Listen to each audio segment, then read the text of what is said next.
So मित्रांनो आता बघूया case H X into V method. बघा एक्स इंटू व्ही या मेथडमध्ये काय आहे, एक्सला पॉवर कंपल्सरी 1 पाहिजे आणि व्ही म्हणजे त्याला मल्टिप्लाय ट्रिग्नोमेट्रिक टर्म पाहिजे साइन कॉस वगैरे.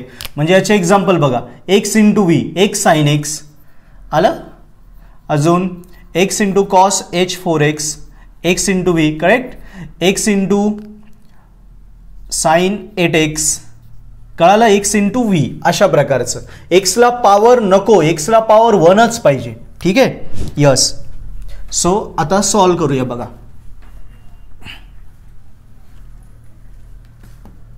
पहिल्यांदा आपण yc करूया. डबल डेरिव्हेटिव्ह म्हणजे डी स्क्वेअर, वायचा coefficient 4 of y is equal to X sine X. आपल्याला मेथड कळाली. सो डिग्री 2 यस, कॅल्सीमध्ये व्हॅल्यू टाकणार आपण. काय काय व्हॅल्यू टाकणार बघा. ठीक आहे, मी सॉल्व करून दाखवतो पूर्ण. डिग्री 2 म्हणजे 2 फॅक्टर आपल्याला आले पाहिजे. कॅल्सीमध्ये डी स्क्वेअर डी आणि कॉन्स्टंट 3 किमी टाकणार. डी स्क्वेअरचा कोइफिशियंट 1, डी नाही आहे म्हणून 0, कॉन्स्टंट 4. सो दोन्ही कॅल्सी घेऊया. MS ES बघा पहिल्यांदा ES कॅल्सी त्यांनी माझ्यासोबत प्रेस करा. मोड 5 3 व्हॅल्यू टाका 104. सो आन्सर आलं 2i मायनस 2i. ज्यांच्याकडे MS कॅल्सी त्यांनी आता माझ्यासोबत प्रेस करा. तीनदा मोड 1 फॉरवर्डची की degree 2 104. So 2i minus 2i. So answer आलं D is equal to 2i minus 2i correct. दोन्ही पण इमॅजिनरी फॅक्टर आले आहे, रिअल नाही आहे. म्हणजे complementary function case C only imaginary. So only इमॅजिनरीमध्ये आपण काय घेतो, फक्त बीटा. बीटा म्हणजे पॉझिटिव्ह आयचा कोइफिशियंट इट इज 2. आणि YC साठी काय फॉर्म्युला मी दिला आहे तुम्हाला, C1 cos beta x plus C2 sine beta x. आणि या फॉर्म्युलेनुसार आपला YC येईल. YC is equal to C1 cos beta किती 2x plus C2 sine beta 2x. So this our YC correct. आता YP फाइंड करायचा. YP साठी right hand side upon left hand side correct. पण हे कधी वापरतो आपण, जेव्हा जनरल प्रॉब्लेम असले तेव्हाच. म्हणजे ही मेथड सोडून एक्स इंटू व्ही मेथड सोडून बाकी सगळ्या मेथडसाठी YPचा फॉर्म्युला असतो right hand side upon left hand side. पण एक्स इंटू व्ही मेथडमध्ये YP काढण्यासाठी हा स्टँडर्ड फॉर्म्युला आहे, तोच घ्यायचा. कळालं.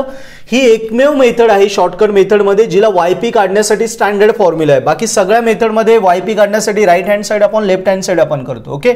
सो फॉर्म्युला आहे YP is equal to x minus d, त्याचा डेरिव्हेटिव्ह म्हणजे d dash v upon d. So तोच फॉर्म्युला इकडे घेऊया, x minus d dash upon d v upon d. So आता या फॉर्म्युल्यात आपण व्हॅल्यूज टाकणार. बघा एकदम सोपा फॉर्म्युला आहे. एक्स मायनस डी, डी म्हणजे काय, ही लेफ्ट साइडची डेरिव्हेटिव्हची टर्म इक्वेशन काय आहे ती डी स्क्वेअर प्लस 4 ती घ्यायची. डी स्क्वेअर प्लस 4 वरती तिचा डॅश म्हणजे डेरिव्हेटिव्ह, याचा डेरिव्हेटिव्ह डी स्क्वेअरचा 2d आणि 4चा डेरिव्हेटिव्ह काय होईल कॉन्स्टंटचा 0 लिहिण्याची गरज नाही. अपॉन व्ही अपॉन डी हा एक्स इंटू व्ही बरोबर. X into V method, x into V हा झाला व्ही झाला साइन एक्स आणि अपॉन डी, डी काय आपला हा डी स्क्वेअर प्लस 4 बघा. सो दोघीकडे पण डी सेम आला. आता ह्या मेथडमध्ये कसं सोडवायचं, पहिल्यांदा आधी सेकंड ब्रॅकेट सोडवायचा, मग जे आन्सर येईल त्याच्यानंतर ते इकडे मल्टिप्लाय करून फर्स्ट ब्रॅकेट सोडवायचं, उलटं जायचं. सो बघा इथे कुठली मेथड आहे, एवढंच बघा, एवढंच लक्षात घ्या. ही आहे साइन एक्सची मेथड. ए किती झाला, एक्सचा कोइफिशियंट नाही म्हणजे 1, ए झाला 1.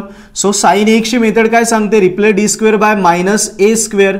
ए आहे 1 so minus 1 square minus 1 correct. So काय लिहिते, बाकी सगळं तसंच ठेवायचं. बघा X minus 2d upon D square plus 4 सगळं तसंच, फक्त सेकंड ब्रॅकेट सोडवायचं. साइन एक्स अपॉन डी स्क्वेअरला काय टाकतो आपण -1 प्लस 4. सो -1 प्लस 4 किती आला 3 आला करेक्ट. यस. सो नेक्स्ट स्टेपला आपण लिहूया तो YP is equal to x minus 2d upon D square plus 4 sine x upon 3. बघा इथला डी व्हॅनिश झाला, कॉन्स्टंट आला, म्हणजे हे सॉल्व झालं. YP म्हणजे काय, डी व्हॅनिश करणं. आता या आलेल्या टर्मने इकडे मल्टिप्लाय करायचं, म्हणजे हा 3 कॉन्स्टंट आहे तो बाहेर घेऊन टाकायचा, बाहेर येताना होईल तो 1/3 आणि साईनने एक्सला आणि 2D मल्टिप्लाय करायचं, नेहमी असंच करायचं. So YP is equal to 3 बाहेर आला, बाहेर येताना होईल 1/3. साईनने या दोघांना मल्टिप्लाय करा, एक्स साईन एक्स, इथे पण डी नाही, इथे काय अडचण नाही, 2D sine X upon d² plus 4. आता पुन्हा इथे बघायचं, इथे वरती साईन आहे म्हणजे ऑब्विसली साईनची method, replace d² by minus a², हे किती एक्सचा कोइफिशियंट 1, तेच लिहायचं, replace d² by minus a² minus 1² minus 1, इथे टाकणार -1. सो YP आपला 1/3, फक्त d व्हॅनिश करत चालायचे, एक्स साईन एक्स मायनस, बघा न्यूमरेटरला d आला तर डेरिव्हेटिव्ह करायचा, derivative of sine x it is cos x, derivative झाला, d व्हॅनिश झाला, खाली d आला तर त्याला पुटअप करायचं, d² ची व्हॅल्यू किती -1 प्लस 4. बघा मित्रांनो सगळे d व्हॅनिश झाले. सो YP आला आपला, YP काय आला 1/3 x sine x minus 2 cos x upon 4 - 1 3. So this is our YP. Correct? Yes. पुन्हा बघा, पुन्हा एकदा एक्सप्लेन करतो काय केलं. पहिल्यांदा फॉर्म्युला घेतला, YP is equal to x minus d dash upon d v upon d, value put up केल्या, सेकंड ब्रॅकेट सोडवायचं. सेकंडला आपल्याला कळालं साईनची मेथड आहे, सो replace d² by minus a² minus 1² minus 1 plus 1 झाला 4, मायनस 1 प्लस 4 झाला 3 कॉन्स्टंट बाहेर आला, सो 1/3 आणि साईनने या दोघांना मल्टिप्लाय केलं, 1/3 x sine X 2D sine X upon d² plus 4. पुन्हा इथे साईन म्हणजे पुन्हा साईनची method, replace d² by minus 1 plus 4 आला 3. सो आन्सर आला YP is equal to 1/3 x sine x minus 2 cos x अपॉन 3. क्लिअर? इझी आहे. सो आता last step 3, y is equal to YC plus YP. This is the well known step. So what is the final answer?